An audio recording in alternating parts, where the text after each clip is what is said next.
everybody, I hope you're having a lovely summer holiday. I am really excited today because it is my turn to read you a story. And I have decided to read you a story by Julia Donaldson because she's such an amazing author. And the story is called The Princess and the Wizard. I hope you enjoy it. The Princess and the Wizard, written by Julia Donaldson and illustrated by Lydia Monks.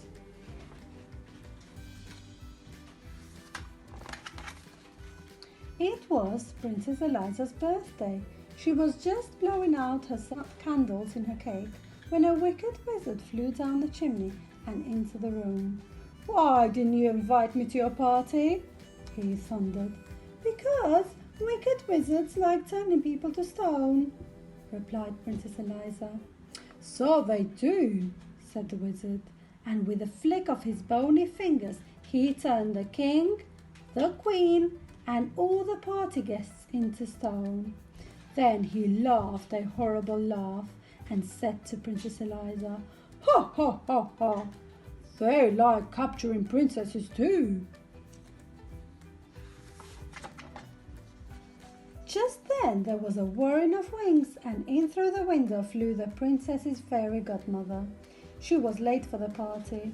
When she saw what had happened, she waved her wand and said, "The princess may try 7 times to escape by changing her colour and changing her shape."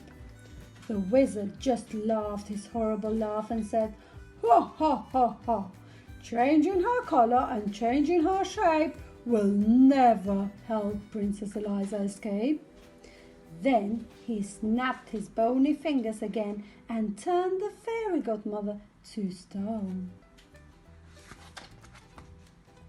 The wizard whisked the princess up the chimney and carried her away to his tall, dark castle. He locked her into the cellar, where she cried herself to sleep. The next day was Monday. The wizard unlocked the cellar door. He was holding the big red book, which contained all his magic. "This is your first chance to escape," he said. "I shall count to 100. And then I shall come and find you." He opened his book, closed his eyes, and began to count. Princess Aliaj ran outside. The moat of the castle shone blue under the blue sky. She jumped into the water and turned herself into a blue fish. 98, 99, 100. The wizard opened his eyes, looked in his magic book and read, "To find where Aliaj is hiding from you, look in the moat for the fish that is blue." He fished Aliaj out of the moat and took her to his kitchen, which was full of blue plates and pots and pans. They were all covered in dried up food. "So you like blue, do you?" he said. "Then set to do your work and wash." And he locked her in. On Tuesday morning, the wizard unlocked the kitchen door. He looked at the clean plates and pots and pans and he grunted. "Chance number 2, he said. Then he opened his book, closed his eyes and began to count. Princess Aliaj ran to the farmyard. She turned herself into a yellow chick and hid in some straw. But the wizard read in his book, "The straw in the farmyard is yellow and thick. Princess Aliaj's disguised as a chick."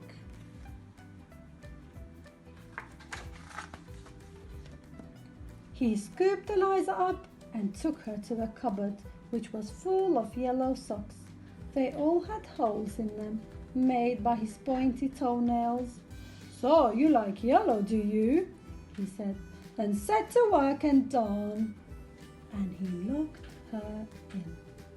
On Wednesday morning, the wizard unlocked the cupboard door, looked at the darned socks and grunted. "Chance number 3, he said. And he opened his book, closed his eyes and began to count.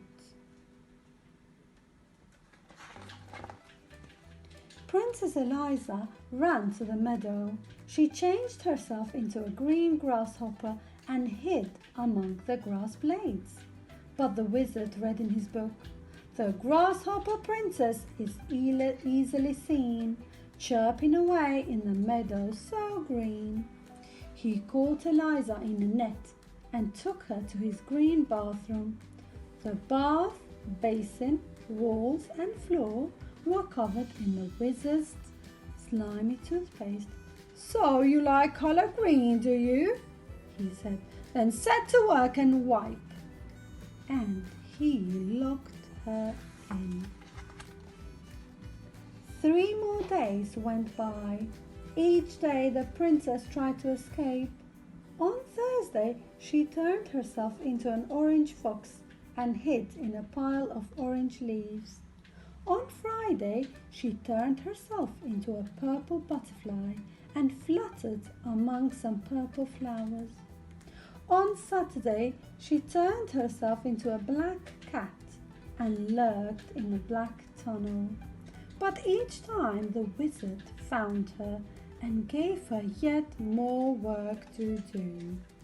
Poor Eliza. She's not giving up, is she? On Sunday morning, the wizard came onto the roof where Eliza had been scrubbing the sooty chimney pots. Instead of grunting, he laughed his horrible laugh. "This is your last chance. If I catch you this time, you must stay and work for me for the rest of your life." Then he opened his book, closed his eyes, and began to count. Princess Eliza turned herself into a white gull and flew up into the cloud. But as she hovered above the roof, where the wizard was still counting, she saw words forming on the page of his open book. "So that's how he finds me," she cried. "I shall never escape." Then she had an idea. She turned herself into a page of the wizard's book, a perfectly blank white page with no writing on it. 98, 99, 100. The wizard finished counting and began to read his book. The princess turned into a bird in the sky. She hid in a cloud. Then she had one more try. That was the end of the page. The wizard turned over to read more, but there was no more. The next page in his book was blank and white. He flew into a rage. "You stupid book!" he shouted, and he hurled it into the moat. The book landed with a splash and sank to the bottom. All the wizard's magic was gone. And that moment in the palace, the king, the queen, and all the party guests came back to life.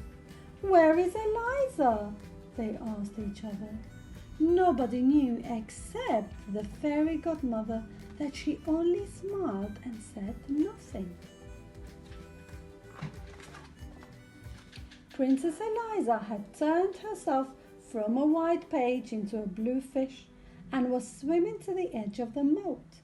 She turned herself into a yellow chick and ran across the corn in the farmyard.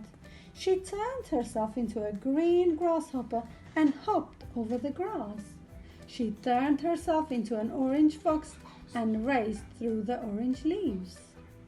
She turned herself into a purple butterfly and fluttered over the purple flowers. She turned herself into a black cat and streaked through the black tunnel.